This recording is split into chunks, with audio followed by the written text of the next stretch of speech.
Hello,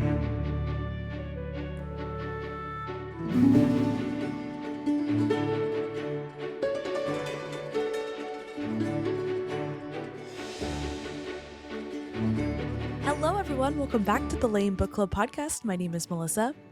I'm Ellie. And today, we're going through chapters 49 through 54 of Onyx Storm. So hold on to your butts because so much. I know, I feel like we say that every time, but truly so much happens in these chapters. So and much it's does just happen. Honestly, just through the rest of the book, it's just going to get crazier, I fear. But you know, here we are, and I'm very excited to talk about the things that go down in this little portion of the book. But before we do, thank you to everyone who follows us on social media, who has written reviews. If you haven't already, please do so. We're at L.A.M.E Book Club Pod on everything, YouTube, TikTok, which we hardly ever post on, but we're going to get better, Instagram, all the things. And we actually also have a website, lamebookclub.com. So it's pretty much L.A.M.E Book Club Pod at everything. And we do actually, Ellie, we have a review of the week. Are you ready? Yay, yeah. This comes from Mariah Heart Hands. And it says, a passenger princess reader's dream, 5 stars. I'm so excited for this one. I can't even lie. When I read, I prefer to be kind of a passenger princess reader. I'm just here for the vibes and the story for the most part, and I never really see the plot twist coming. It's fire that way, I promise. But this podcast is so perfect for that. It feels like I can just sit back and read my silly little story, and then when I'm done, my favorite girlfriends are there with the theories and the deep dives that I would never in my life have thought about. Also, it's the closest I can get to a cure for the book hangover that has left me in this clutches after an amazing book like Onyx Storm. Y'all are amazing. 1,000 out of 10 recommend listening. Thank you, Mariah. Aww. I love Heart hands back at you, Mariah. I love the idea of being a passenger princess reader. That is my new favorite term for it. And if that's not just a silly little book, I just like to read. I get it. I do. Sometimes I can't stop myself from theorizing, but there are books where I'm like, I just want to read. I'm here for the vibes. If y'all were listening last week, there was a point where I was like, I'm just going to be honest. I'm so tired. There's so much in here. There's so many Easter eggs. There's so many theories. I'm just tired. I just want to read the book. So sometimes I do like to just back off from the theories, be like, I could never figure that one out. Next page. And just that's for someone else on the internet, not for me. But since I started this gig, I've been forced into scrutiny. But it's nice. Oh my gosh. It's nice. Anyways, thank you, Mariah. If you haven't already, go ahead and leave us a review. We'd love to read one on the podcast, but you do have to leave it on Apple Podcasts. Unfortunately, Spotify does not allow written reviews. Correct. We have merch, we have stickers, and we have totes. We've been in the talks. We need to really sit down and actually talk about adding more stickers with the zany things we come up with on the show. Zany things. We need a Jeff/Jeff's kiss one. Yeah, we do. But for now, if you just want to rep our pod, we have L.A.M.E Book Club podcast stickers and totes. And if you're part of our Patreon, you'll get 15% off of that merch. And if you're not part of our Patreon, it might be time to join. If you are here and you enjoy the banter, we go over more books. We're doing Finale, which is the 3rd book in the Caraval series by Stephanie Garber. We are having a blast recording it. There's so many ups and downs, so many plot twists. It's truly a whirlwind. And we have 2 Patreon shout-outs this week. Thanks for joining Lindsay and Hannah. Woo, thank you for being here.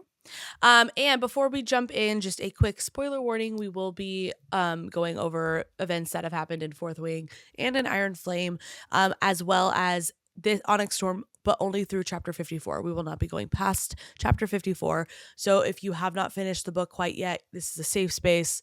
Do not worry, we will not spoil the ending. But everything else is free game. So you have been warned. And I know what you're all thinking. Who hasn't finished the book yet? But let me tell you, there have been plenty of people that have said, I'm keeping up with you guys, 6 chapters a week. Can't wait to finish. Oh, and Melissa's raising her hand. Yeah, you guys, I never in my life thought I would be here, but here I am, one of those members that are reading 6 chapters a week. Hey, we do not shame slow readers. Slow readers are readers. But I'm not. I am not a slow reader. I'm not a slow reader. My life has just been absolutely insane the last 2 months. And I have quite literally not had any time outside of carving out time for 6 chapters for this to read anything. Not just That's like, fair. yeah, which You is know what? wild. That's okay. Yeah. I also wanted to speak on the amount of chapters we're doing. Also, people have reached out and been like, I can't believe we're not just finishing the book in this next episode. There's so much that happens. Let's just pack it in. Guys, patience is a virtue. There's so much that happens. We have to unpack it all. I It would can't simply be, do 10 chapters in one episode. That's well, it'd be that's more than 10 bananas. chapters too. It's, I want I to say know. there's 66. But Yeah. dare I say this episode would be bordering on 4 hours if we did that. And I don't know about you guys, but I don't want to listen to myself talk for 4 hours. So that's just not a smart move. Oh, amen. All right. I have a fun kickoff today. I have asked and y'all have responded, and I love it. We have listener theories. Woo! So I asked you guys last week on Instagram to give us some theories as I was writing out the outline that you want us to talk about, and we got a lot of responses and can only discuss some of them right now because a lot of them have to do with when the book is over. So Yeah. we'll bring more of those back up later on. We will But circle back, here, I promise. we will circle back. But here are some that we can bring up today. Melissa, you ready? I'm so ready. Okay. So this one comes from, I want to say it's T Sheps. I think that's the username. And it is Dane's signet patch is a compass. Violet got a compass from the Isle of Luck. Uh-huh. Could this be Oh. some kind of foreshadowing that And it's not necessarily the broken compass, but maybe it represents Dane and maybe he's and going to be broken? I was just about to say, let's not forget that that compass that Violet got was broken. Mm-hmm. Oh no, not little Danifer. I know. Oh, Danifer. I my know. goodness. So I get love that theory because I feel like that is absolutely something Rebecca would do. yeah. Hate what it means. I have come full circle on Dane. I don't think I Surprise. ever was fully on the I hate him with every fiber of my being train like I know a lot of people were. Mhm. But he has really grown on me since Iron Flame. And he's just like, oh, what a cute little Dane. Yeah. Like that's how I feel about him. Yeah. And I think I would be very sad if he was broken in some way, shape, or form. I know. I know. He Oh, also we got have- slapped, so that's a combination of it's not looking Double good for whammy. Dane. Yeah. Double whammy. There are some theories on his slap, but we'll go over them when we get to Yeah. that point. Yeah. Okay. Next is from What Taylor's Reading and Talia Vivane. And I think that these two theories go hand in hand, so I paired them together. Respectively, in order of What Taylor's Reading and then Talia Vivane, being Venin is actually just becoming a priest or priestess of Malik.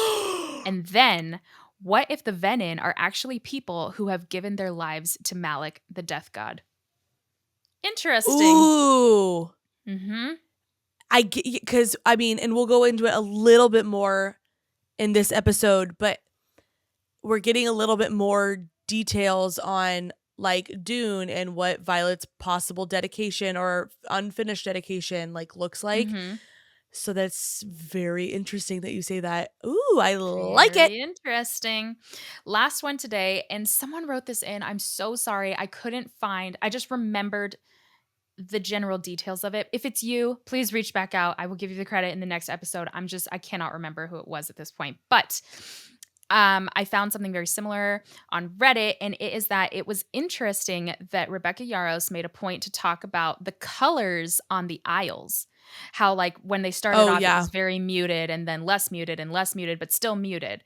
Yeah. And so the thought is, what if the Venin had already drained the Isles 600 years ago during the Great War? And now that the Irids are taking land in some of the Isles, or maybe their like dens are there, that they're bringing the magic back due to the god power or the power of the sky that they have. So they're kind of imbuing the land with power again, which is why their colors a little bit muted colors. Except I think that would mean that they would have well, okay. I guess they can camouflage themselves, so technically it's possible that they could be on the Isles without anyone knowing. Mm-hmm. But that would mean that they would have had to have been on all of those Isles. Mm-hmm. And I guess that kind of makes sense. The first Isle that we really notice color is the Hedian or whatever. Mm-hmm. And they didn't seem super shocked by seeing the dragons, and then neither did they on the Right. Isle that So in worships that sense, I'm Zanal. wondering if So like you know how we're getting further away from Deverelli, right? Deverelli is yeah, the first one. And I think I might be wrong, but maybe it was the more muted one. And then it gets less and less as you go further out to the Isles, like as they there's progress more further on. color. Yeah. Yeah. So I'm wondering if it's just like expanding from them. Like they don't necessarily have to visit the Isles, but the power is just eking out. And so it's more Oh, I potent see what at you're the further saying. Isle and then like less and less and less, but it's coming back regardless. Gotcha. But Okay, I'm yeah, tracking food with you for thought. now.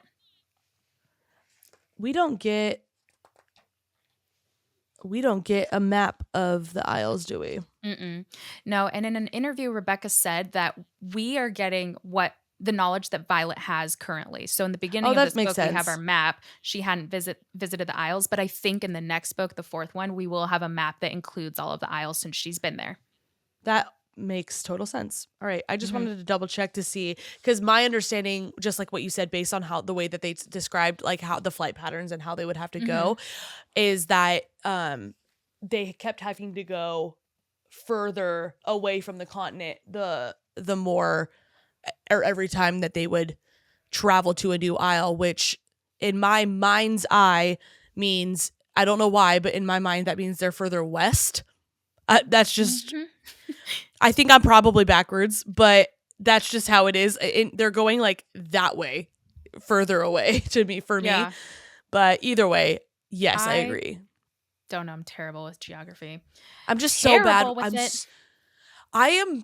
It's interesting. I'm very good with directions. Like if you tell me how to get somewhere, done, easy. Hmm. I can go somewhere for the most part once and then not need maps again and be able to find myself there again. But when it comes to these abstract, not real places that we read about in fantasy books, Hmm. coupled with the fact that, especially like in this situation, we don't even have a map. We're just going based off of what they're saying. Yeah, right. No, I'm Toast. like I'm absolute cooked. toast. I am making up everything in my head, and it is probably so opposite of what the author is intending. Even though they're giving me the Oh, exact words, doesn't matter. yeah. I'm a visual Can't. person.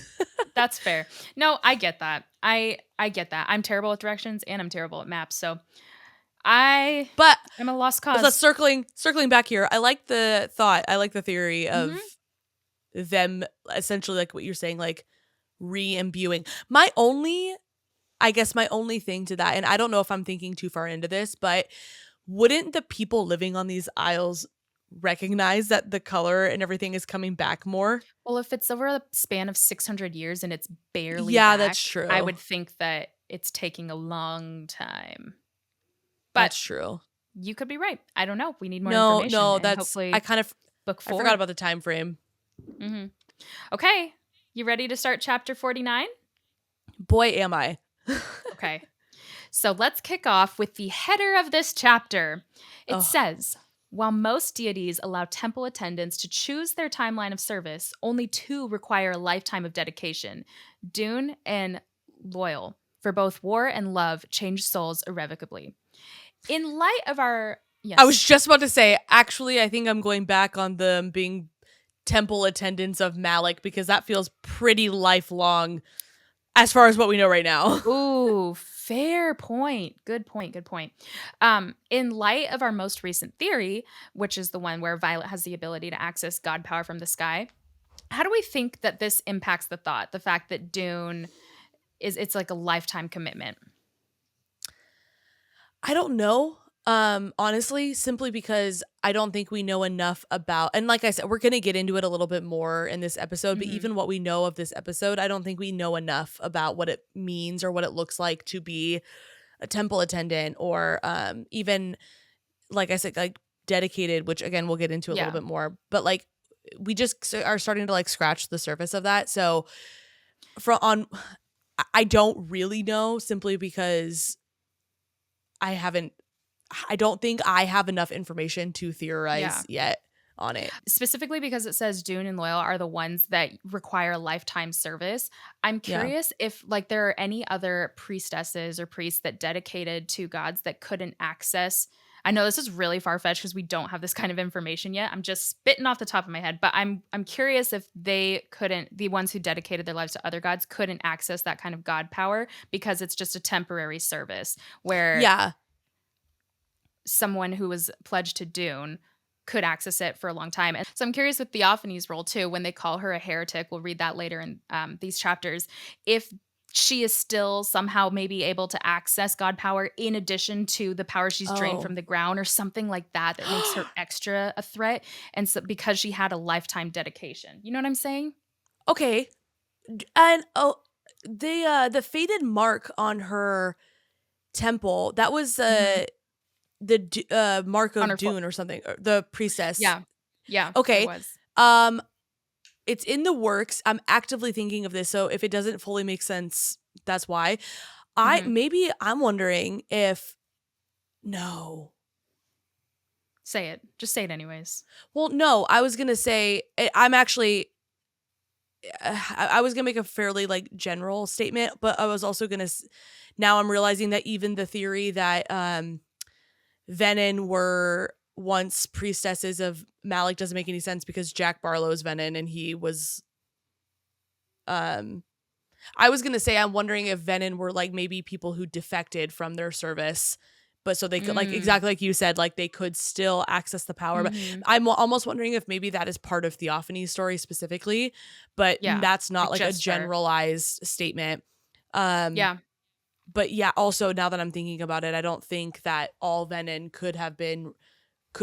could be priestesses of, well, I guess they could be priestesses of Malik, but that wouldn't necessarily make sense so far with what we know, at least of Jack. Wait.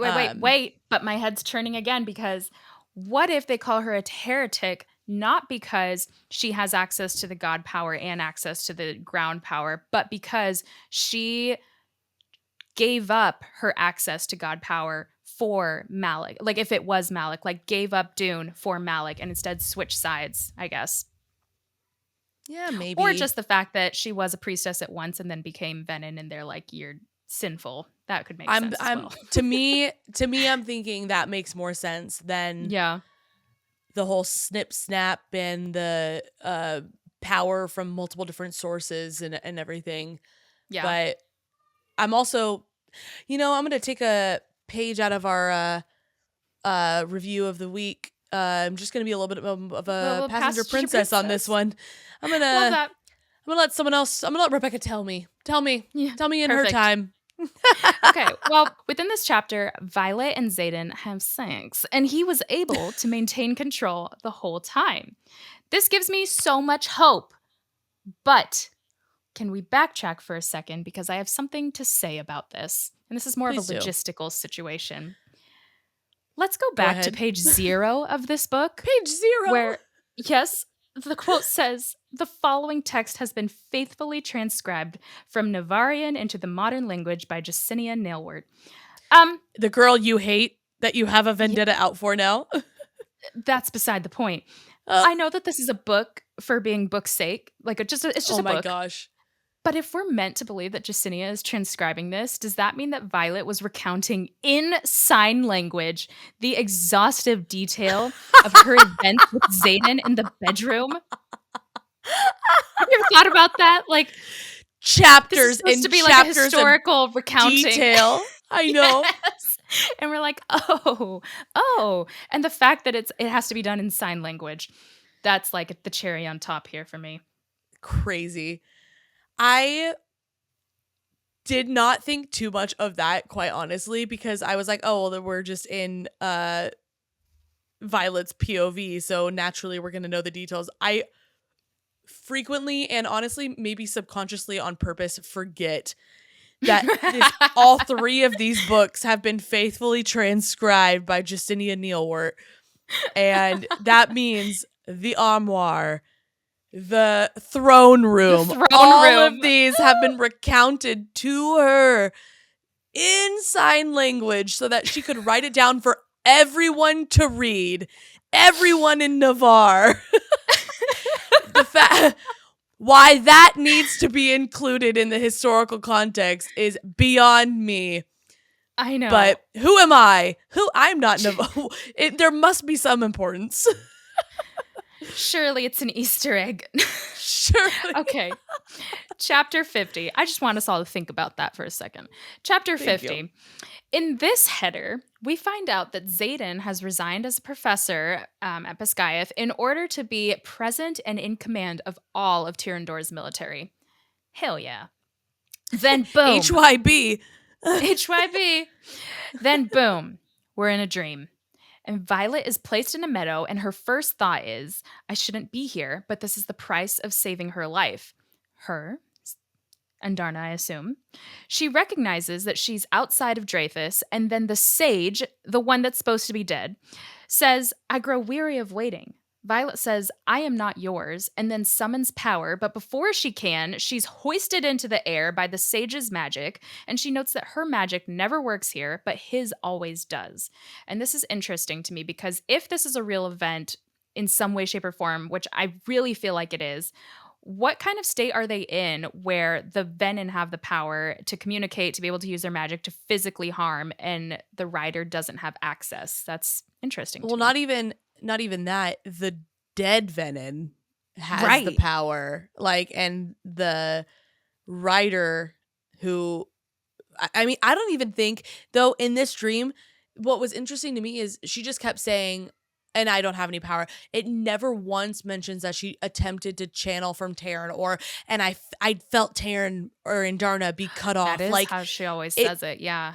And so it was odd to me that she just so quickly accepted, I have no power, and then moved on. I'm like, girl, you didn't even look for their doors. You didn't even feel the shields. But at the same time, she did recognize that it was a dream, so maybe that's why she wasn't really questioning it. The sage says, you will bring what I want or she dies. I'm through waiting and I will not allow her to win such a prize. Then Violet tries to listen for familiar wing beats and hears her scream. Again, Andarna, Sgale, human or dragon? What kind of scream are we talking here? Well, what I want to know is when he says, because all of this, I was thinking, okay, dragon or whatever, but then he says, because I will not allow her to win such a prize. Then I'm like, wait, Theophany? Are they against each other? Hold on. We're coming back. So sorry. Violet says to the sage, you do not have her. He says, but I will. You'll bring her to me. And then Violet recognizes her hand doesn't look like hers. She thinks she needs to go to just accept the fate that Zinel has dealt her. She just has to reach the ground and they'll all be safe. She'll be safe. Violet resists the urge to touch the ground, but then the sage says, the city will fall. Yours will be next. We talking Navarre here? Then she wakes to find the sage holding the sword of Tyrandor at her throat. Double dream, though. She wakes again, and she realizes that she was just dreaming, and then wakes Xaden up, and he's also having a bad dream, which is interesting. But then the two start actually communicating for once and realize that they just had the same dream. But even more than that, Violet's never been to Dreyfus, but Xaden has. So Violet was in Xaden's dream, and it was confirmed. Yep. And so what we've been saying this whole time. Was confirmed. And I just want to say, I'm not usually on team Violet's being so dumb, but this part sent me. Before they officially figured out that they had the same dream, Violet says, it's so weird. I had a relic on my right arm where yours are and where yours start. And my hand looked like yours. But who knows? And I'm just you're supposed to be this genius. What are you doing? That's actually crazy.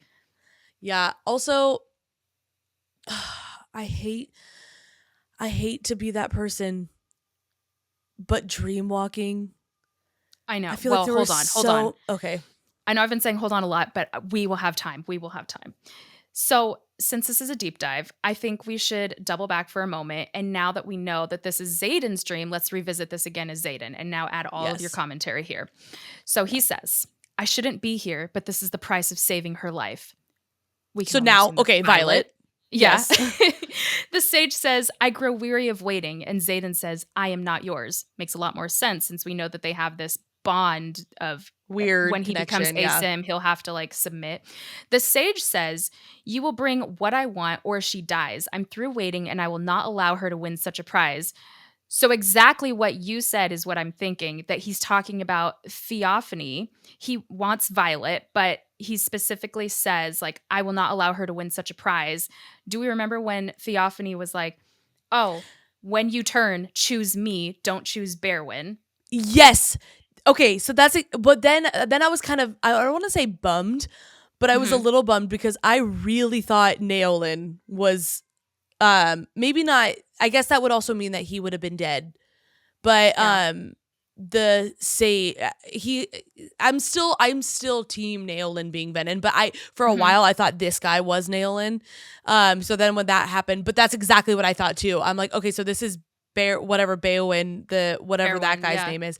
And now I'm kind of curious about the dynamics between Venin, because I'm like, you'd think I would have, I guess, just assumed that they would just want to defeat, but like it also sounds like they have like some weird hierarchy / competition thing going, which I instantly want to know more of now. But absolutely, I agree. Yeah, so we connect the dot that that's Berwyn. We connect the dot that winning such a prize, the prize is going to be Violet. I absolutely agree with you. We need more information on the Venin, and we're in the last like 100 pages. I don't have enough information. I was gonna say, I really thought we were gonna get more information in this book about Venin, other than the fact that they have signets and can wield. I know. Truly, like off the top of my head, that is the only thing I feel like I've learned about them in this I know book, which is asinine. Also, is this crazy? I'm curious if Berwyn isn't a fake name and it could still be Naolin. I mean, maybe he could be pulling like a Brennan where he went under like a different name. Yeah. But I don't think that, I don't know. Also, these dreams plus the way that Theophany talks about him makes it feel like he's very much still alive, which we mentioned in the last episode. Yeah. And I cannot remember if I said that I thought he was really dead or not. I think I honestly didn't really take a full stance.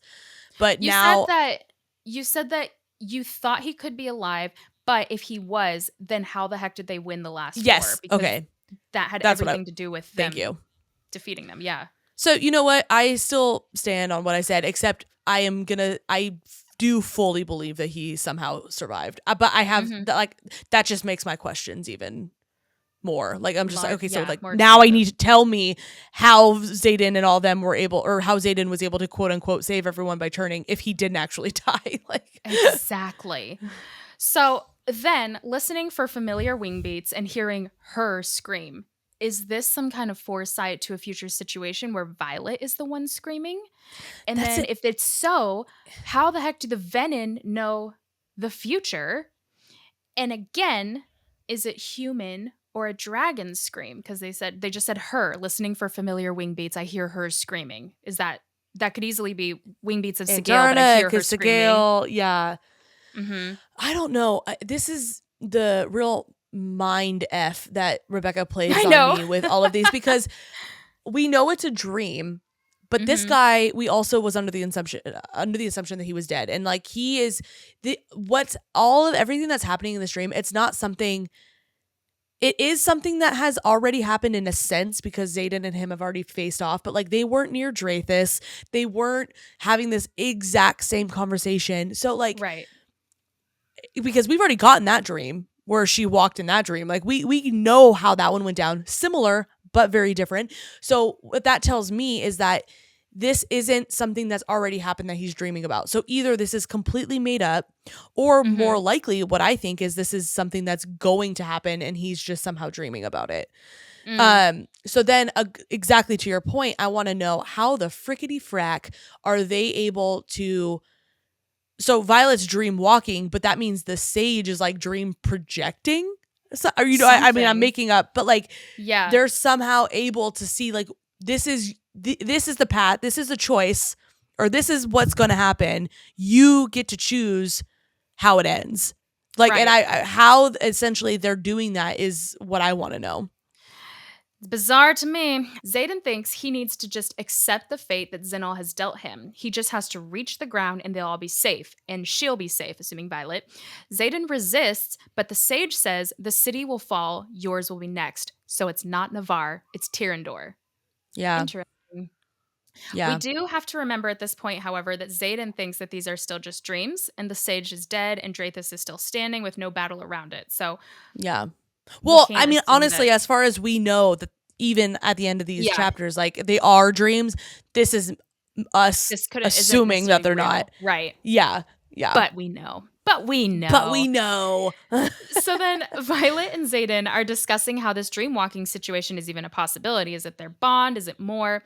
Violet tells Xaden of the other times that dreams have felt like this, and she remembers the dream where she had where the building was burning, and she told Yeah. Kat And with that Kat. she had to live because she's the future queen of Tyrandor. And then she was like, "Why would I say that?" And then I'm thinking, "Why would you say that?" And Yeah. it was a mess. Well, and remember when that dream happened, I was just like, and she's trying to get this family portrait and she remembers like Yeah. honey eyes, but it doesn't give us any details about who's in the picture or whatever. That was so confusing for me. And now Yes. Now we we get a will little look. answer. Look Yes. at Yeah. this. So she realizes that it was probably Marin's dream that she was walking in, and that's Marin's memory. And that's Yep. when it all clicks for her.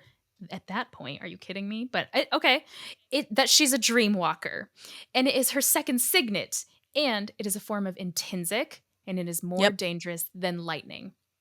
So your first Yeah. take on dream walking, a little underwhelming. Wah, wah. Yeah. And I know Aw. that. Well, so here's the thing. Give me a second. I just am Uh-huh. explaining it in the ways that I felt it. Initially, I was like, boo. Rebecca was not kidding in that interview she did prior to Onyx Storm releasing, where she was like, man, you guys, like, I'm paraphrasing here. This isn't exactly what she said, but like essentially, she's like, I've seen lots of theories out there, and I feel like you guys are going to be underwhelmed when you realize what her second signet is. And boy, was she right. I No. understand. Listen, let me explain. I get that what this means, because like Xaden even says, he's like, no, like that's crazy. He's like, I can only read intentions when someone's conscious. You can dig through who they are and everything without them Mhm. even knowing. Like, yeah, like, and I can see ways that this could progress and get more powerful. Possibly like a loophole could be daydreaming, like, and then that's another way that Oh while my gosh, someone's wait. even awake. Wait. Shark Boy and Lava Girl. Do you Yes. remember Max?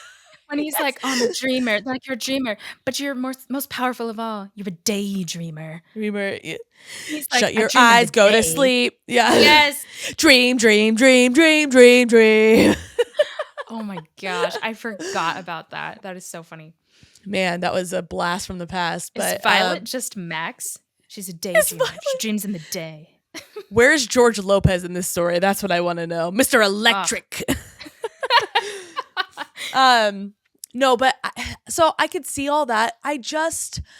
To me, it just doesn't feel as big as I wanted it to be. It doesn't feel as big as lightning. It doesn't feel as big as some of our theories that we came up with. And I'm going to have to just accept the passenger princess role on this one and just let Rebecca explain to me how this is like actually the craziest thing ever. I fear that it's going to feel very loopholey with a lot of it. And that is what I'm nervous about and why I'm not stoked as a first reaction on this signet. Take. Very but it's also because, like I said, we just need to know more. I need to know if what these dreams, are they future? Like, are they, is it all made up? Because if it's made up, bull hunky that you're going to actually get real information out of someone's subconscious. But if somehow Venin are projecting like future situations into Xaden's dream, like, okay, yeah, I could see how that would be helpful. But if I'm assuming at some point she's going to walk into Venin's dream, and it's like, how do we know that what they're dreaming is actually I don't know. To me, it feels too unrealistic that she's going to be able to get valuable information out of someone's subconscious when at the same time what they could be thinking about. Like, if she was walking in my dreams, she's not going to get anything good out of me. Like, I know I kind of feel like dreams here are a little bit unrealistic. Like, again, what you were saying, if it's a future unreliable, thing, then sure. maybe. But My dreams, I'm not dreaming memories. I'm dreaming like, I don't I'm in know, outer space walking baking a pie with a zebra. Like that's exactly walking through yeah. cotton candy forest. It's not going to be like, oh, you found my deepest secret. But okay, I do have a thought on this. At face value, I'm thinking, okay, she can watch someone's dream. Big whoop. Maybe it's like a Big memory. whoop. She'll get information that people don't want to Yeah. give her the information. She'll have access like that. But let's come back to this little line for a second. In the beginning of the dream that she was just, or in Xaden's dream, she thinks, I shouldn't be here, but this is the price of saving her life. Obviously, that's a thought that Xaden's having. Does this mean that when she figures this signet out, she could essentially enter the body of the dreamer, hear their thoughts, feel their emotions? If they are having a memory, she gets every aspect of that rather than just watching the dream, you know? Yeah, yes. I'm just saying that to me then is implying that what they're dreaming is going to be helpful. So, Yeah, it like, needs to be I do think, fact. and to me, it's not realistic, even in a I know fantasy book, that we people are going texted to about this. constantly have dreams of memories or future battles, you know? Yeah. Like, except So I could see it being helpful with, like, Melgren if she somehow had gotten into his dream, but I don't know. Okay, so we texted about this, and I don't remember exactly what I said, but I've read somewhere or heard it or saw it that Rebecca said that, or not even Rebecca, but in the somewhere in the book, they talked about, oh, it was when the Irids Oh, had yes. first come around, and they were on the one of the scattered isles that they were Yeah. burying Drake, not Drake, Traeger. Trigger. And they Smoked meat. said, yes, smoked meat. They said, like, oh, now that the Irids don't have the cure, I'm supposedly like the only cure is within Venin's mind or something like that. Like that little Yeah. information, that bit was Yeah. dropped. So I'm thinking that this has everything to do with she's Absolutely. going to have to enter a Venin's mind, and that's how she'll find a cure. In book 4 or 5, I don't know. Maybe the end of this one. We'll see. Yeah. Also, No, Rebecca. that's true. Yeah. Rebecca said in an interview that since this is a signet that you can be killed for, there's only one person who can potentially train her. And to me, if there's a balance in signets, does this mean only a Venin could train her? I don't know. I mean, it feels like the obvious answer is Xaden because he's the only living intrinsic that we know of. In that sense, a Venin would train her as well. So win-win. I guess that's fair. I just don't see how someone who is opposite of her training her would be balanced. Mm-hmm. That's not balance to me. That's just your enemy training you. The balance would then be learning that a Venin was also a Dreamwalker, which probably the Sage at this is what I'm assuming. Balance, and what I mean is that every signet has a counterpart on the other side. So if you have a non-Venin person that has Dreamwalking, you're going to have a Venin person that also eventually develops it or already has it. Which that's what I'm saying. Like, I'm almost wondering if the Sage, maybe he is dead, but his subconscious is still able to dreamwalk. Oh, wow. And he's probably going to be the one that I don't foresee them willingly training her. I'm wondering if she's going to have to just subtly like allow him or be in dreams with him and like try and pick up on things. I don't know. Yeah. Well, I only think that it is going to be somebody, not just like, I don't know, not just Xaden, because Rebecca said there's one person that's going to be able to train her. But it could be Xaden. I don't know. So Violet realizes that her need for Andarna is what sparked this signet. It happened when she was cut off from Andarna while Andarna was in her deep sleep all those months. And then Tarn and Andarna confirmed the signet. So it's doubled down. We are a Dreamwalker now. Xaden realizes that Violet can not only be in the dream, but she can meddle with the dream. He wanted to channel from the ground, but she stopped him from lowering his hand. So that's interesting too. So, I mean, that's exactly like what you said, where do we think that Violet could like essentially feel or like their memories and like what they're like? Absolutely. Because at that point she thought it was herself, but she was Xaden and she stopped Xaden from doing what real Xaden wanted to do because her subconscious did not, or not even subconscious, her physical presence did not. Yeah. And so I'm wondering, like we said, what if these dreams are real? You know what I'm saying? Like, the Venin have power in them. What if they're actually happening? I don't know how. I don't know why. I don't know what's happening. But if Violet can meddle, I wonder if she could attack back in some sense. So Next thing we know, or all of a sudden, as my husband likes to say, Tarn yells for Violet, and they are under attack. In real life, this is real life. Chapter Yes. 51. A few dozen are 20 minutes out. A few dozen wyvern are 20 minutes out, and for the first time in a long time, Andarna is fired up and ready to fight. Violet Yep. gets assigned to the wall. Dane's wing preps to fight, and Bodhi tells Xaden that he's coming with him. Xaden immediately tells Bodhi he's staying with the first years. Like, not Xaden, but Bodhi, you're staying with the first Yeah. years. Which made me like, ew. I get it. reasons. I do too. Yeah. But go ahead. I was just going to say, even before he said it, when he was like, you're staying with the first years, I was like, okay, Xaden, I don't think he thinks he's going to die in this battle, but he's really prepping Bodhi to take over should his demise occur. Well, exactly that. Xaden reasons with him that it's because he's the first in line, which goes about as well as you'd think it would with someone who's a trained warrior being told you're going to sit back with the babies. Yeah. You're being benched, my guy. Yeah. They say their goodbyes, Violet and Xaden do, and they are off, except not, because right as Violet's about to leave, Arik stops Violet and says, you have to protect Dune's temple. And Violet is like, no, it's not part of my, I don't really feel like it. It's not part of my jurisdiction. And then Arik is like, no, you have to protect it. It's how you save Tyrandor. And then Violet gets rushed out to go. And what's all this in it? You know, isn't in it? You know, I am, the more I read, the more annoyed I'm getting with Arik. And because the little boy knows so much more than he lets on, and just conveniently doesn't say anything until like he does, or decides to speak in riddles right before a battle. Yeah. And I'm like, just tell her. Don't be cryptic. Don't say, hey, yeah, protect the temple. Do it. It's how you save Tyrandor. Tell her why.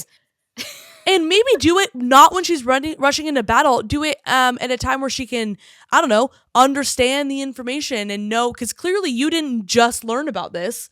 Yeah. You like, this isn't something that you're like, oh, hey, Violet, Felix just told me something. Like, he was like, yeah, no, I've no. The way he said it was like, hey, no, this is the key. Why are you letting them go on all these like random goose hunts and chases across aisles if you seem to know?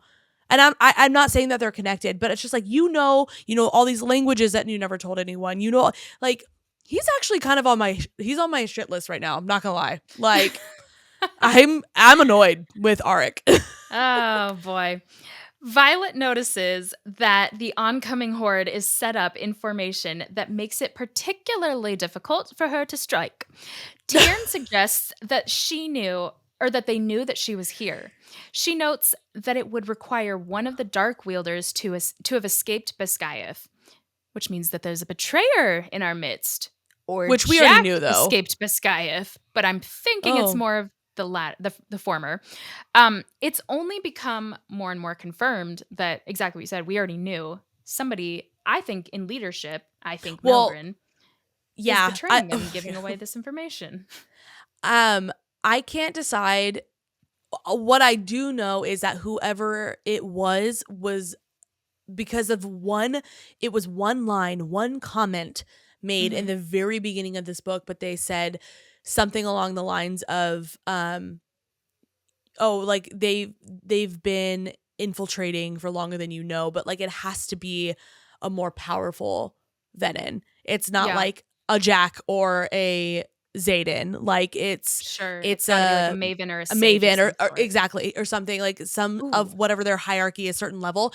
And so that doesn't necessarily mean that they are leadership within Navarre as well. But to me, if it walks like a duck and sounds like a duck, it's probably a duck. So I'm assuming it's probably someone in leadership as well, because that would be a way bigger plot twist than just some random second year who happens to be a Maven. I wish I would have done this. Okay, there was a header in one of these chapters. Can't remember which one. I could probably go back and find it. Might not. We'll see how I feel. But it had talked about the appearance of a maven or a sage or a leadership level of Venin, and how like they were able to get around in the dark, like you'd never be able to tell who they were. Exactly. And I was curious, and I've seen this theory floating around, and that might even confirm it, that if you're at the level of a sage or maven, you're able to change your appearance to look completely normal. No veins coming out, no like natural red eyes, any of that. Well, they'd have to. If they've been hiding in the ranks of Navarre with no one knowing, they have to be able to disguise themselves.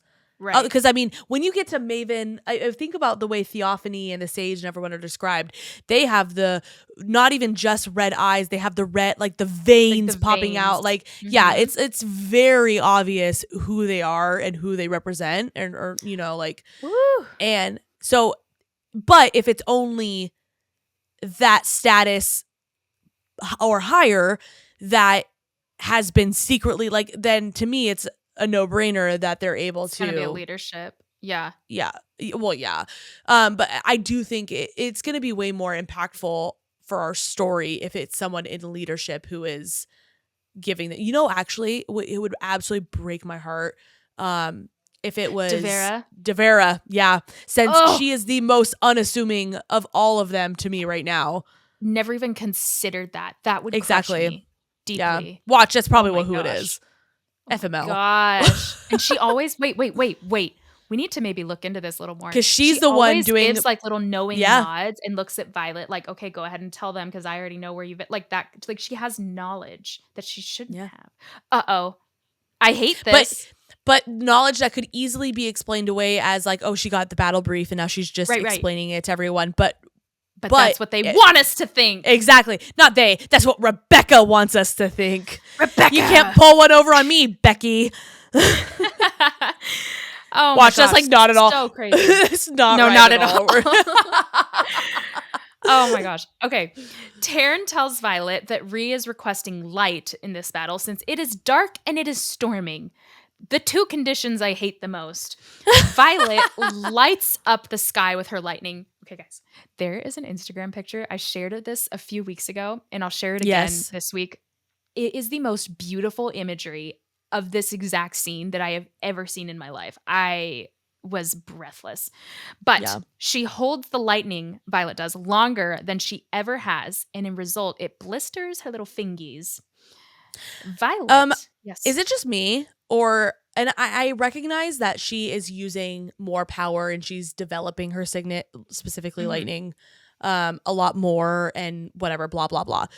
I feel like she burns out or almost burns out so much faster now than she did when back in Iron Flame when Varish made her strike like 42 times. And I recognize that like lighting up the whole sky and holding it for a while is going to take a lot of power, but like that's essentially one strike and now her hands are blistering. I don't know. Maybe it's just me. I just feel like I kind of attribute it to the fact that, and I shouldn't because it doesn't make sense. Like if you're channeling magic, you're channeling magic. It's gonna be the same sort of magic. But to me, I'm like, oh, well, this has to do with lightning, so it'll sizzle her skin easier. I don't know. Well, I think, like Intrinsic isn't gonna blister someone's hands. Like, so yes, it is a direct result of the lightning. But I just feel like it's. But are we sure it wouldn't blister their hands? Because a burnout's a burnout. Yeah, I think they would. Well, she's not burning out. She's just she's starting to burn out. I don't think the beginning of an Intrinsics burnout would blister. I think they'd feel really hot, kind of like the same way she did in Iron Flame when she almost burnt out. She didn't physically blister in that scenario. A lightning thing that's specifically causing like burn. Yeah, because it blistered her hand. It was and like her hand is what she shoots up in the sky. Like, if that's the case, do like ice wielders get frostbite? Do fire wielders get blisters too? Like, is I think we're direct with their. Do Intrinsics get you're headaches? You're focusing not on what I'm trying to say. My thing is that I don't really, the blisters are where they're at, and the fact that they're blisters is inconsequential to what I'm trying to say. I just feel like she is nearing burnout much faster now that she is actually starting to control her signet more so than before when she could do strike, strike, strike, strike, strike. Ooh, I'm feeling warm. And now it's like strike, strike. Yeah. My hands have blisters. I'm getting hot. I'm nearing burnout.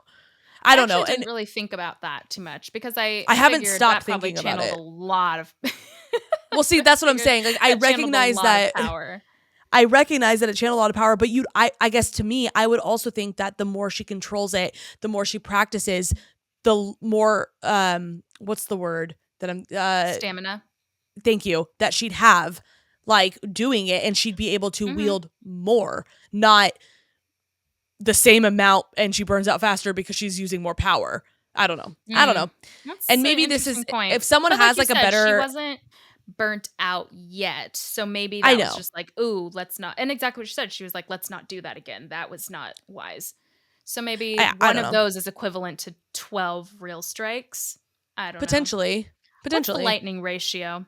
Okay. 1 to Violet 12 checks feels in. right. 1 to 12. Violet checks in with Andarna to make sure she's protecting the wardstone, and Andarna, the sassy tween she is, says, yeah, it's protected. Which to me means you're not protecting the wardstone. To you and to Violet, because immediately she goes, where are you? She says, well, you sound a lot closer than you should be. Yeah. And Violet and Taryn are taking down Wyvern left and right. They're deep in battle, which leads me to a question. Rebecca constantly uses like, oh, she struck down a Wyvern. Yeah. Does every Wyvern have a Venin rider, or are some just Wyvern on their own? Yeah. No, they don't. Yes, they're sometimes Venin ride them, but they have to be created by a Venin, but they don't. My But they don't all understanding wield a is rider. yes. My understanding of them is that they're like zombie dragons. Like no, I get how they're Venin made and I get what they are. Yeah, but well, I mean, like the Venin can be like. Rider. I'm gonna give them some names here for a second. I here's what I picture: a sage going, Jeffrey, Mark, go, and then they fly off and they take the orders. Jeffrey and Mark are good soldiers. Next thing we know, no, if she does not, I don't ever expect to get Wyvern names, but if Rebecca does not name them something like, because of all Ternanak and like Andarna, Molvik, like all these very Gaelic inspired we need names. some just purely American names. I need Amy, Sarah, Jack. Well, I guess there already is a Jack, but you know what I mean. Like I need the most common American names. Yes, a John Doe, a Jane Doe would be lovely. Like I just need these super easy comedic names. If she's gonna name a cat Broccoli, the Wyverns have to be Brenda. Yeah. Like I don't. There it has to be Denise. I need it. All right. So next thing we know, Violet sees two Wyvern heading to the very spot that she sees Andarna disobediently waiting in front of a lone structure. She and Taryn dive, but before they can get there, Theophanie reveals herself, and Taryn is suddenly bellowing in pain. Chapter 52. Header. I feel like this is not the first time in this book. Well, let me take this back. It's very common knowledge that this is not the first time in this book that Taryn has gotten hurt in some capacity. And I feel like it's not a good sign that up until this book, he has been unfazed by every battle, everything that they've been in. Yet now twice he has been injured. And I fear that our theory of down the line of Taryn dying, this is just the subtle foreshadow of him. Like we're learning in this book, he is not infallible. I won't go on if Taryn dies. I will not make it, I think. Especially after we get through these chapters, I'll speak more to that. Okay, so the header of this, chapter 52. This wasn't even highlighted, but in creating this summary, I noticed it, and it just continues to back up my theory about the god power. It says, dedicating oneself to temple work isn't just a noble pursuit. Becoming high priest or priestess is the closest most of us will get to touching the power of the gods. The rest are writers. And I can't put it all together yet, but I'm getting closer. So, Taryn roughly lands, and Violet sees Rhea and Fergie? Fierge, going after Theophanie's wyvern in the sky. I like Fergie better though. No. Rihanna and Fergie. Gaelic names. I don't want my American twist on this. Fierge. Theophanie's wyvern is in the sky. They're going after it. Violet knows that they're no match for Theophanie and tells Andarna to tell them not to pursue. Violet finally cuts her power after being singed again, but still not burnt out. We realize that the wyvern's wing spur broke off in Taryn's leg. And I was just like, my baby. Taryn is the only character ever in my life that I have felt like he's so fatherly, but also he's my baby boy. Like Ew. like my child, like my little pet. You know what I'm saying? Ew. Not once did it's not Taryn. ew. Yes, it's ew because not in any moment of any of these books did Taryn give child to me. Not child. I just feel. That's what you said. Let me rephrase. I feel like protective over him, like he's a puppy, like I see. A dog, like an old grumpy dog.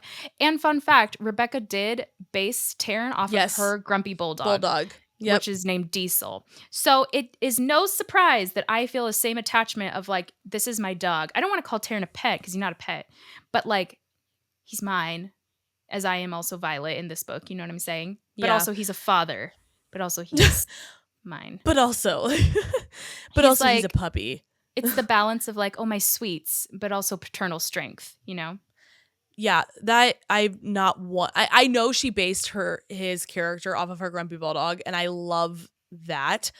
Mm-hmm. But not once have I ever like gotten the impression or thought of Taryn as like a sweet little puppy dog. And I know what you mean. It's just in the protective nature. But that's what I'm saying. I have not ever felt like I needed to protect Taryn.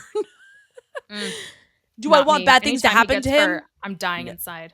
Well, that's only happened twice now. It's not like it happens as much as it happens to other characters. And I died inside. Okay. Anyways, Taryn is so mad at Andarna, and I kind of am too, because baby girl, follow the rules. You were told to be by the ward stone. You left. Now Taryn's hurt. Yikes. Yeah, but I actually, in this specific instance, was not mad at her, and it's because exactly what she's about to say. She's like, but Molvek said, or to protect the temple, and I'm like, yeah, I get it, but like, I don't know. That's a really good I'm still voice. Thank you. All of this, believe it or not, I blame Arik for all of it. Oh, and that's fair. I actually don't even think that that's too far off of an assumption because the only reason Andarna did leave and went there is because of what Arik said about protecting the temple. So exactly. And in response to that justification, Taryn is like, you are going to get her killed. And he's talking to Violet, and he says, I will not lose her as I did the one who came before. Interesting wording here. Lost. Yeah. Not lost to death. You're not going to kill her like the one before me got killed, or before her got killed. Just lost. But given the situation, a lot is implied. But the word but not said. Exactly. Yes. So it's at this point that we realize the setting. We're all standing in front of Dune's temple. Exactly what you said. And Andarna is the one who wanted to listen to Arik and knew how to get the gang there. Rhiannon joins them to ask Violet why she was told not to pursue Theophanie, and then Rhiannon classically is just wildly helpful in this situation because she gets the wing spur out of Taryn's leg with her retrieval signet. Yep. And she says, this is the biggest thing that I have ever retrieved. Rhiannon soon after flies away, and now Taryn, Andarna, and Violet are left to defend Dune's temple. One of the priestesses comes out and asks Violet, do you use lye and the juice of the menwasa flower on your hair as we do? And Violet was like, I don't know if this is the time. And it just kind of grows this way. I was laughing. I was like, that is a wild question in the midst of wyvern falling from the sky to eat you. Okay. Literally, like, you're baby girl, you are about to die. I don't think asking what hair product someone else is using is the best use of your time. Imagine looking death in the eye and being like, what shampoo do you use? However, let us circle back and to our favorite segment from last episode of questions that Violet wasn't asking that she should have been. This rando priestess understood the importance of the hair, and amidst everything going on, still managed to ask her a question about hair product, which she assumed that Violet was using. Yet our scribe turned writer, still in the midst of a battle, was like, interesting, they look like me, I'm gonna fight. Did not even question it even afterwards, after she was out of immediate danger. Whereas this priestess ignored the immediate danger to get hair info. So let this record state that it can be done, and Violet did not. Wow, good point. Good point. So the priestess says that Dune is going to protect them, and Violet says Dune isn't going to appear to take up arms. But then the priestess says, she sent you. And that is very interesting to me. It's very suspect. Very suspect. So here we go. It's time. Theophanie lands and is ready to fight, but then one of the priestesses is like, heretic, you are not welcome here. And Violet puts 2 and 2 together. Theophanie was a priestess of Dune. The theory is confirmed. The theory from the beginning of this episode. Theophanie invites her 2 Venin friends to the conversation, but Andarna steps in to burn them all. And I was like, here we go. They're done. Theophanie's a threat no more. However, after the fire clears, Theophanie and the 2 Venin stand untouched. And they're just like, impressive. Are you done with your little attitude? What? That shook me to my core. I just can't believe Rebecca led us to thinking that Andarna, like very clearly, not even implied, stated Andarna can burn Venin. Confirmed our theories in the last book, and now it's like, well, but she can't now. Or maybe it's just them? It must be, I was going to say, it's either some weird flex that Theophanie and whatever they have, or it's she can burn maybe like lower level Venin who haven't mastered something. But honestly, this like I said, it shook me to my core, mostly because we also were under the assumption that Andarna was our and just Irids in general, not only to power the Ward Stone, but also to burn Venin. Like that was it. That was the game plan. And wow, the Ward Stone's already out of the question, and now we get this, and my hopelessness is just continuing to grow, and I'm waiting for Rebecca to give us something to make me want to keep reading. Please, because I'm just kidding. I do want to keep reading, but like, at this point, I'm like, it is looking bleak for them. Like there is nothing here. Yeah, I agree. It was not looking good. I'm stressed, but then Theophanie's eyes widen, and the 3 Venin join hands and vanish. Similar to Garrick's signet, which, again, is a proof of balance on both sides for signets. But, like, does Theophanie have all of them? Is she just all-powerful? No, I think one of the other Venin took her with them. Yeah, I just was under the assumption that all of them could do it. She has all signets. That's what I'm just like, Venin. She is Avatar. She has, we know about the lightning. There's so many, like, instances where her power is just incredible. I know. And does she have all of them? That's what I want to know. Does she have them all? Probably not. I think it's probably more likely what you said. I just assumed that all 3 of them were distance wielders.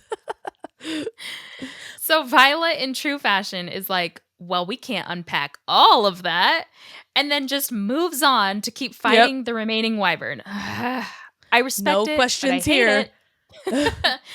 Next thing we know, wyvern start dropping out of the sky. And I'm picturing just elephant-sized beasts plummeting to the ground, one after another, which is a whole new aspect of dangerous. Quite literally. I was like, this is so chaotic. This is unnecessarily chaotic. Honestly, I had to read this whole scene and even what we're about to go into a couple times, because I was like, well, yeah, between them essentially vanishing and then elephant-sized creatures, like larger than that, but like massive creatures just straight up falling from the sky, especially with how they described the one of them that like falls right up against Dune's temple, like just and then between what we're about to get into, I was like, there's more happened in the last 8 pages than the first half of this book. So I'm like, I need a second. I need to reread this and like digest everything that just went on. It's like, it really is one of those things where it's just, it makes sense, again, logistically, if they're in the sky for them to have to, if something happens, fall, right? If they get killed, they're gonna, gravity is gonna work. But I just feel like gravity in book world, it's like, oh no, they die and they just maybe turn to dust or vanish. So the fact that they're just plummeting, I'm like, this is so chaotic. This reminds me of the table scene where the Devarelli guy served up that head assistant girl. Yeah, I'm like, this is that level of chaotic where you just really aren't expecting so many weird things to happen. But that's so true. Xaden comes to Violet's rescue with one of the fallen wyvern, and then they realize that this is the reason they're falling. The wards are up in Eratia. Do pray tell, Ellie. It can only mean one thing. It is confirmed when the sound of a slide whistle screeches. The Irids came and they fired the wardstone. We're saved. We're saved, everyone. My hope tank is filling a little. I know. So chapter 53, header. Let's talk about this. Asher returned today. God help us if anyone finds out. I'm not sure I'll ever forgive him for what he's done to her. And this is from Lilith Sorengale. So I'm thinking that has to do with the dedication. I'm curious why he felt the need to dedicate her, wondering if she was sick, wondering if something, I don't know. Yeah. Wondering if I've heard theories about like, we've talked about these back in Iron Flame where Lilith was maybe turned Venin, maybe had the cure, maybe that affected Violet in some way. So they had to dedicate her to save her life. Very curious. Not sure. Yeah. So it turns out the only Irid to come is... I'm terrible at his name. Leothin? Leothin is how I understood it to be like Jonathan, but Leo. Okay. So Leothin is how I've been saying it in my head. And he makes it clear that he is still not interested in this war. And I was just like, then why did you come? I know. But he's still disgusted with Andarna and her choices. And I'm like, well, I'm disgusted with you and your choices.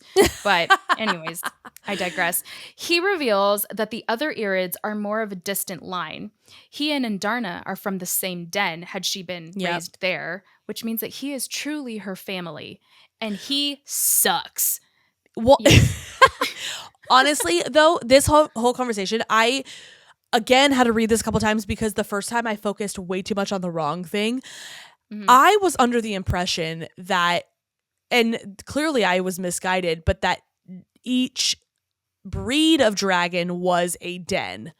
Because the way that the Empyrean, like it was the leaders of their den, it was how I was understood it to be who was like, because like Tarn, Coda is the leader of their den, and he is the representative of the Black Dragons. And like, so I was under the impression that there was one den. The den was essentially the breed, and then they had families within that. So this conversation really just made me realize that I'm actually not Might be backwards. Yeah. I just didn't understand it as much as I thought I did. Because I don't think that this would be a mistake by Rebecca. She's too detailed, and I think too consistent for me to be picking up on like an issue here. But the way he said that was not the exact opposite, but very different from how I understood what dens were. So okay, that was what I focused on the first time, and then the second time I was like, So then Leothin cuts out everyone else except for Andarna and Violet from the conversation. He says that their last conversation could have gone better, but he's here to give Andarna a chance to learn their ways by taking her home with him. Alone. You know Squidward? Alone. Yeah. Alone. This crushed me. She says, Andarna says, well, you can't because I'm bonded. And then Leothin says, so end it. Bonds are merely magical ties. You're Irid. You are magic. Bend it, shape it, break it as you see it. This was devastating, but also interesting.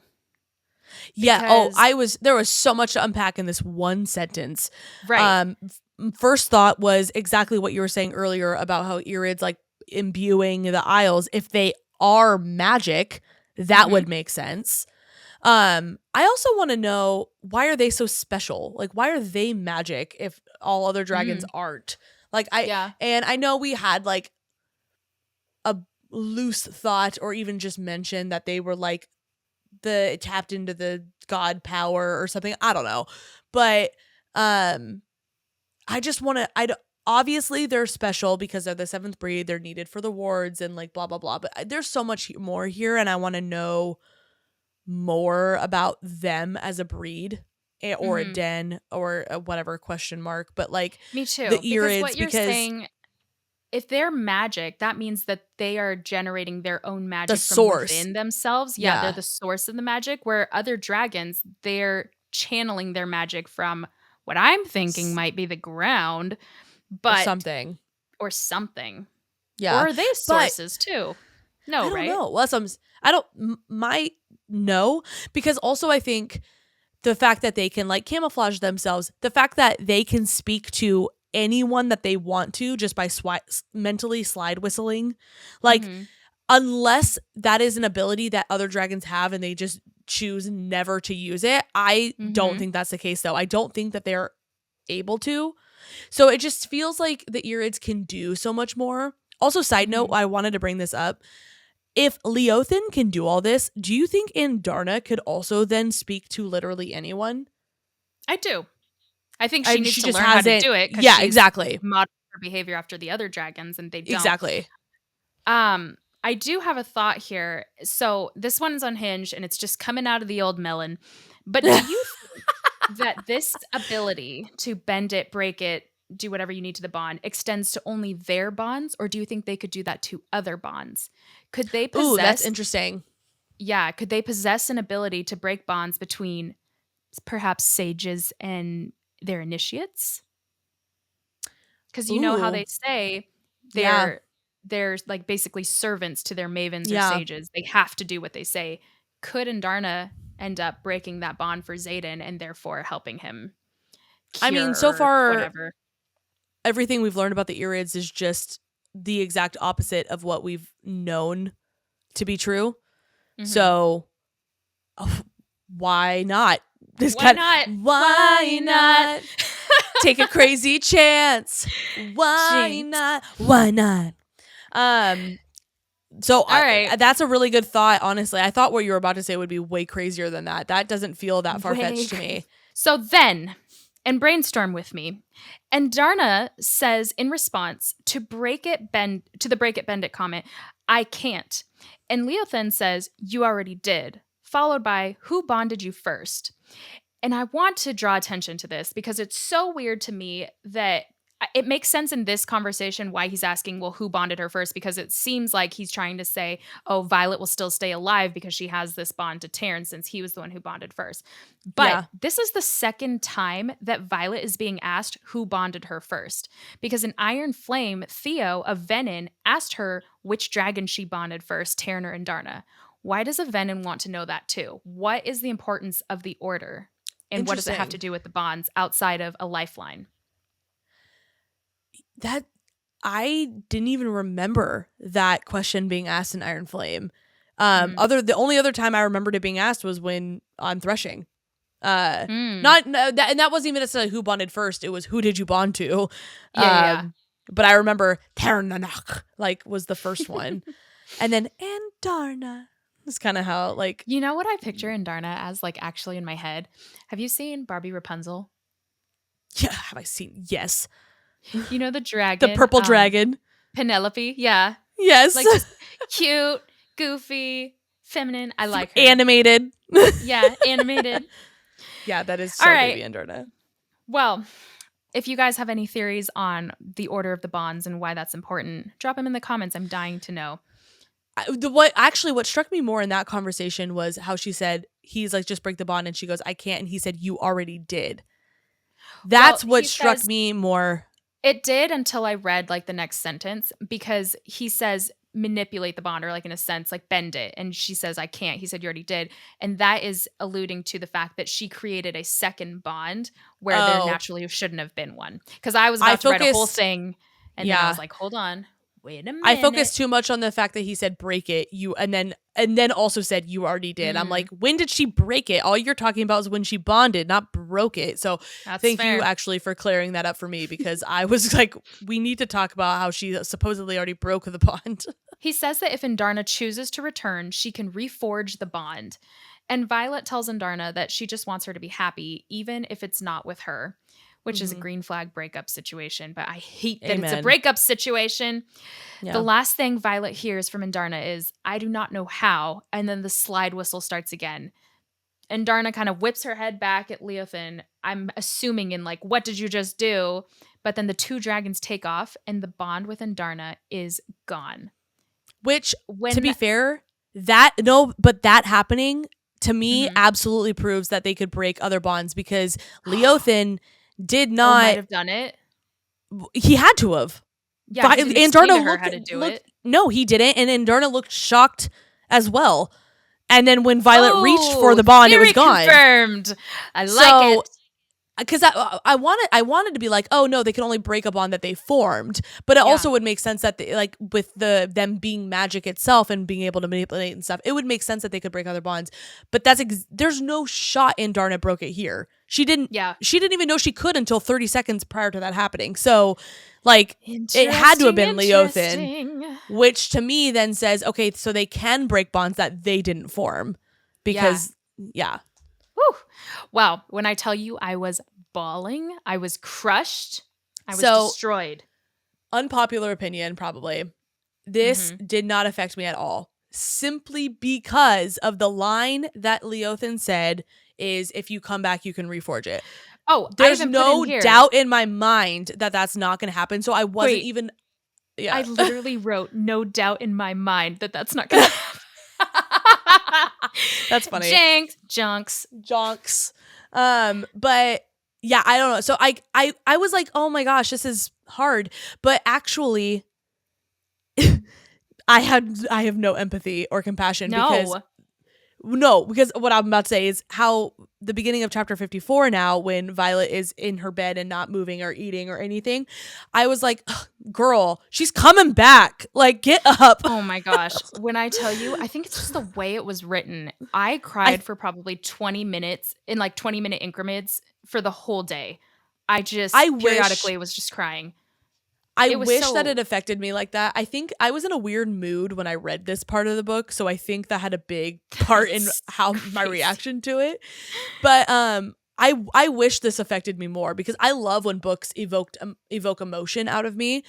But Yeah. I think if they didn't add that line, then I would be like, oh my gosh, she's gone. Like, this is it. She broke the bond, whatever. But because there was that line in there saying, well, sure, like if you come back, go ahead, you can reforge it. So it just didn't even make this as impactful for me, because I'm like, why would you Mhm. include that if we didn't need to know that it could be reforged? And if we needed to know, that means it's going to happen. I know. But then I knew it was going to happen, but I was like, but when? Are we going to go all of book 4 without Andarna? She's one of my favorite characters Yeah, ever. I guess. So I was devastated. Okay, so Violet sinks into an abyss of heaviness. Melissa, I think now is the appropriate time to hit us with the theory that you texted Thank me about you. this week. So, if you have been a longtime listener of the LCBP, you will have heard on previous theories episodes prior to Onyx Storm coming out that I have talked about, and I know I'm not the only one. I will say I did think of this by myself. I wasn't inspired by a theory on the internet, but I know other people have talked about this online.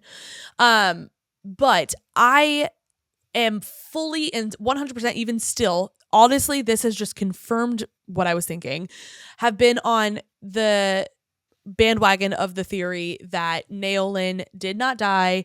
He turned Venin to save Brennan because they were a couple. Mhm. And because of him being Venin, this is where my theory got a little murky, because this was again pre Onyx Storm. I didn't know anything about Venin or if they could even be bonded, whatever. I wasn't sure how but I assumed that situation was why him and Taryn were no longer bonded. Initially my thought was that dragons potentially could break the bonds, which actually now knowing what we know isn't too far off. But I think I was thinking that because I was honestly at that point really concerned about Xaden and Sigale. I was like, what's going to happen to their bond? What's going to happen with them now that Xaden's Venin? Is Sigale going to have to break the bond? And is that like, so I think that's kind of where I was going with initially.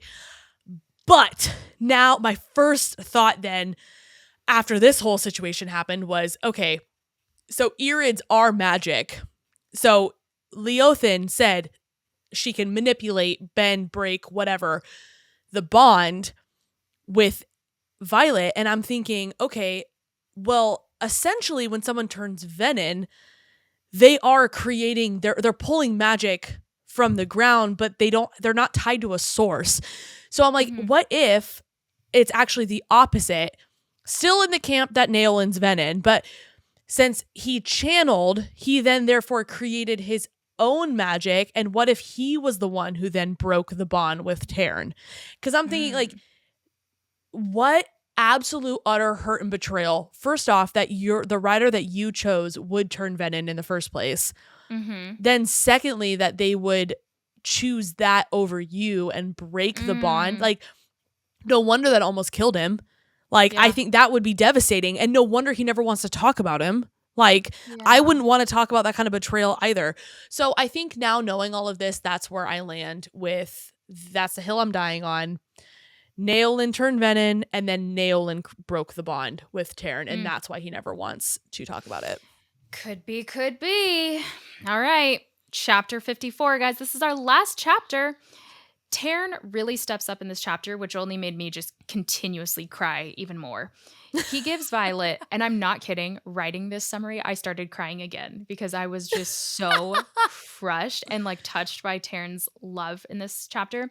He gives Violet unlimited access to him, and he allows her into his conversations with the elders, with Sigale, and with Xaden when he's telling Xaden, you need to make sure she's eating. Just devastating.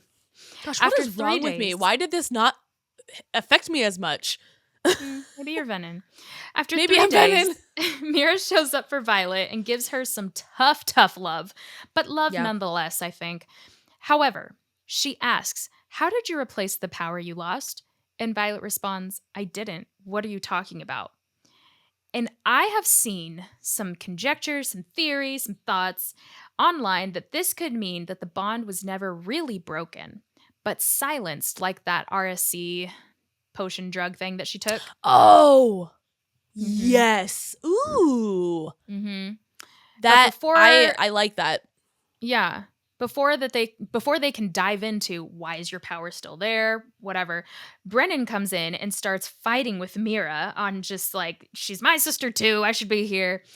Violet finds out that Xaden was successful in opening the border for civilians, and it is a sweet moment, but tainted because Mira and Brennan keep fighting, and I was so annoyed with them. I was like, get out. I know. Violet, honestly, though, I kind of liked it because it was very accurate it's to so real. It's sibling so dynamic. Real to siblings, yes.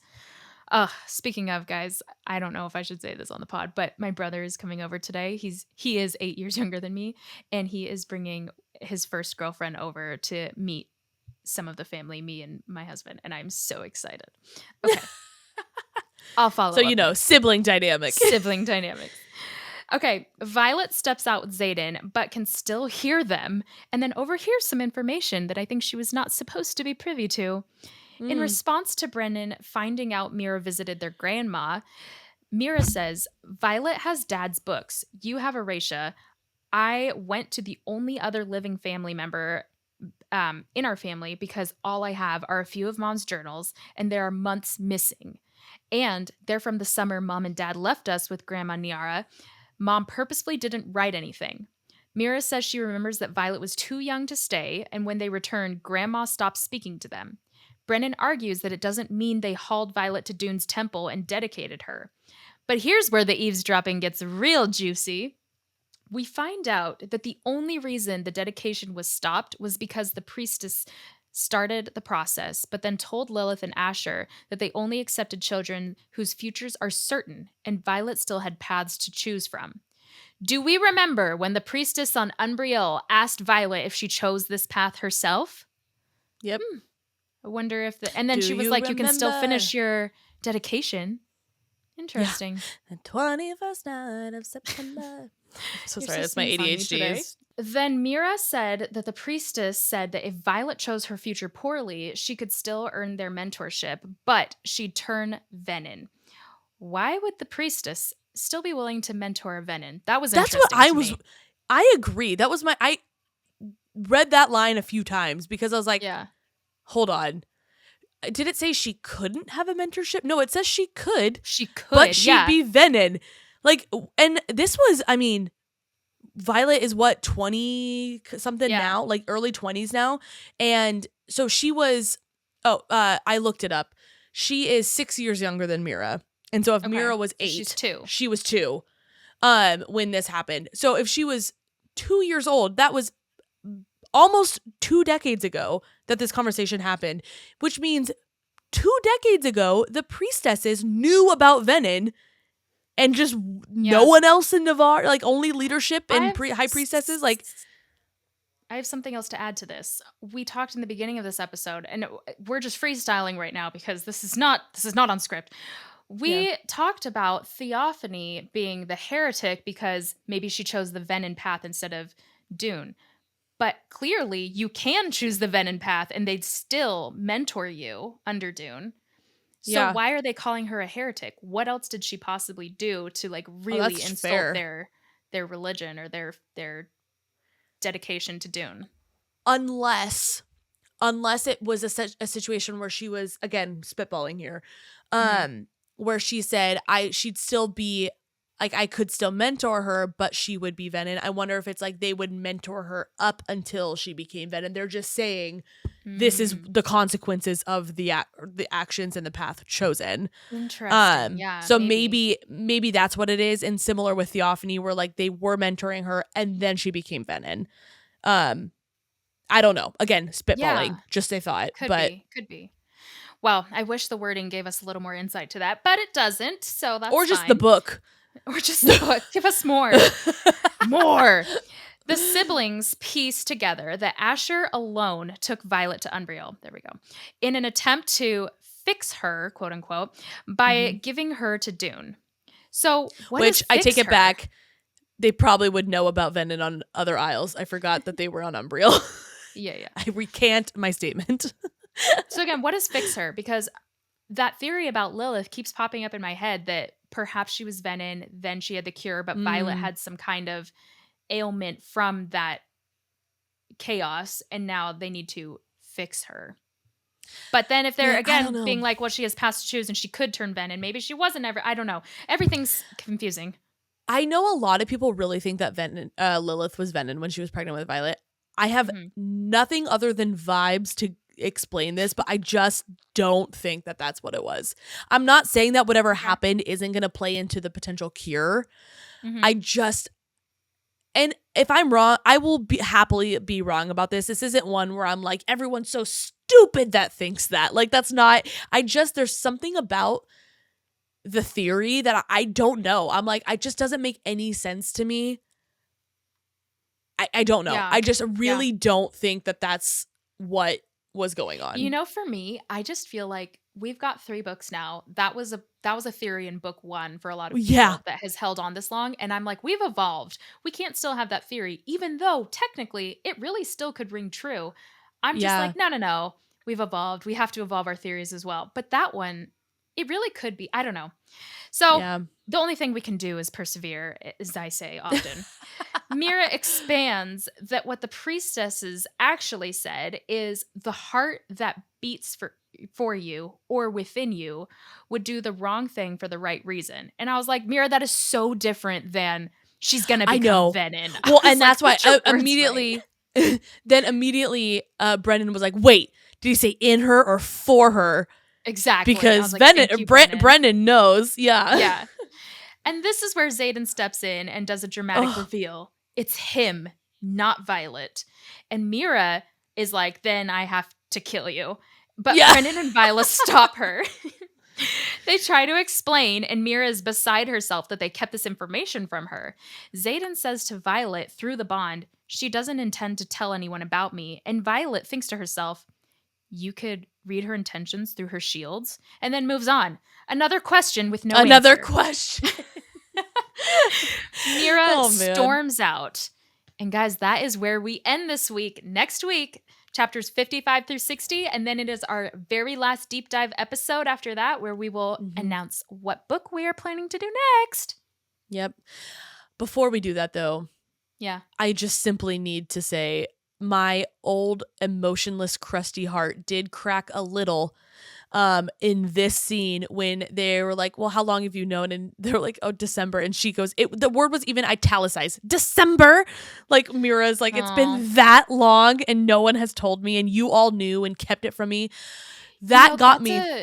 That's a great thought to your point last week about like, if you really trust your friends and your family as much as you say you do, why aren't you telling them? I cannot agree more with you on that.